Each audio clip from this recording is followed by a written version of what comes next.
A galera Dascalos do YouTube, professor Fred da área de Química aqui para vocês, para lhe fazer uma pergunta que vai envolver aí a Química e a Biologia. E aí, você sabe como são formadas as pedras nos rins? O porquê que isso acontece? Bom, Fred, isso é uma questão química? Também é, galera. O cálculo renal, ou nefrolitíase, ou se você preferir, a pedra nos rins, é uma questão de solubilidade, produto de solubilidade. O que você estuda no ensino médio com o nome de KPS. Você sabe muito bem o que é solubilidade. Agora a gente precisa entender o porquê que essas substâncias podem ser formadas aqui nos rins. Turma, a questão da solubilidade é o seguinte: toda substância tem uma certa solubilidade em água. E essa solubilidade depende não só do tipo de substância que eu tenho, mas também da temperatura. Então, se eu coloco uma certa quantidade de soluto, que pode aqui ser exemplificado por um tipo de sal, por exemplo, o oxalato de cálcio, é um dos principais sais que conseguem formar os cálculos renais. Cerca de 75% dos cálculos renais são feitos de oxalato de cálcio, que é um sal. E esse sal, assim como qualquer outra substância, tem o que nós chamamos de coeficiente de solubilidade, ou seja, um limite. Se eu tiver uma quantidade desse soluto por uma certa quantidade de água, eu consigo dissolver bem a uma determinada temperatura.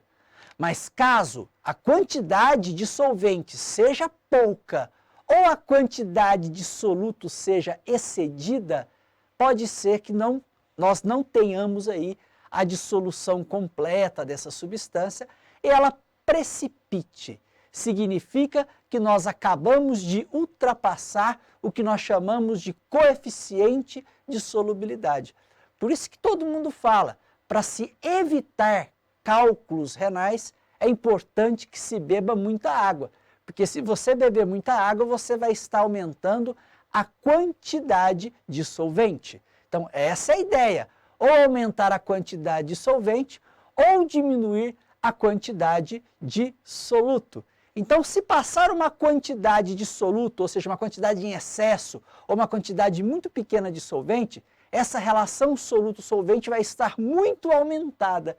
Então, poderemos ter aí a precipitação de alguma substância. Então, essa substância que não ficou totalmente solúvel nesse líquido, que é a água, começa a precipitar em cristais.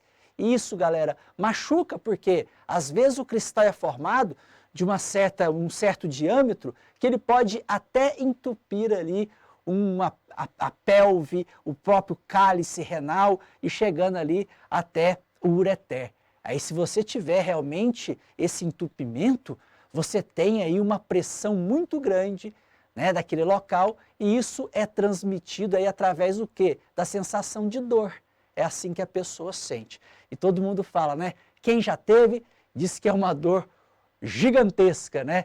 É uma dor mais forte que do parto, mais forte que de um tiro, mais forte de uma facada. Então é realmente uma dor muito grande. Galera, as principais substâncias que podem formar a pedra nos rins, os cálculos renais, a primeira foi o que eu te falei, oxalato de cálcio. 75% das pessoas que têm cálculos renais, esses cálculos são feitos de oxalato de cálcio. Então, como eu te disse, a ingestão baixa de água pode, claro, ocasionar aí um cálculo renal, mas também a ingestão desse soluto, né? Então, a quantidade de cálcio aumentada no seu organismo.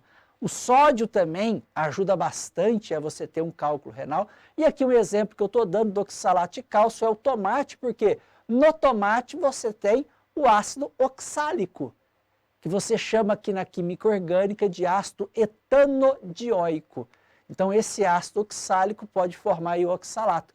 Por isso que algumas pessoas, quando têm pedra nos rins, uma das dicas médicas se for o cálculo de oxalato, é diminuir aí a ingestão de tomate. O tomate sim pode, com certeza, nesse caso, aumentar aí a probabilidade de você ter um cálculo de oxalato, tá? E tem outros cálculos renais, né, galera? Ácido úrico, por exemplo, né, que é através da ingestão de proteínas, você consegue a degradação de purinas formar o ácido úrico. Existe um cálculo chamado de cálculo Struwita, né, que é um cálculo associação de fosfato com magnésio e amônio. Geralmente esse cálculo renal está associado a infecções do trato urinário, tá? E existe também alguns outros cálculos, como fosfato de cálcio, que tem a ver com acidez tubular, e outros cálculos também que tem a ver com a genética, como por exemplo os cálculos de cistina. Galera, sabia que é possível, através de um simples exame de urina, a gente conseguir analisar o tipo de cristal que você está expelindo? Então aqui, por exemplo, galera, nós temos esse que eu circulei, por exemplo, é assim que eu percebo que eu tenho, por exemplo, um cristal de ácido úrico. Olha só, cada cristalzinho tem uma aparência bacana lá, ó, oxalato de cálcio, aqui é o fosfato de cálcio, este aqui embaixo é o cálculo de cistina, que já é uma situação genética, e aqui um cálculo de fosfato triplo, né? Então, cada cálculo, ele tem a sua geometria, vamos dizer assim. É claro que, para você detectar o cálculo, não é assim, você faz uma tomografia, mas através de um exame de urina você consegue perceber o tipo de cálculo e isso com certeza pode ajudar nas orientações, principalmente não farmacológicas, ok? Galerinha, espero que você tenha gostado desse vídeo que une aí a biologia e a química.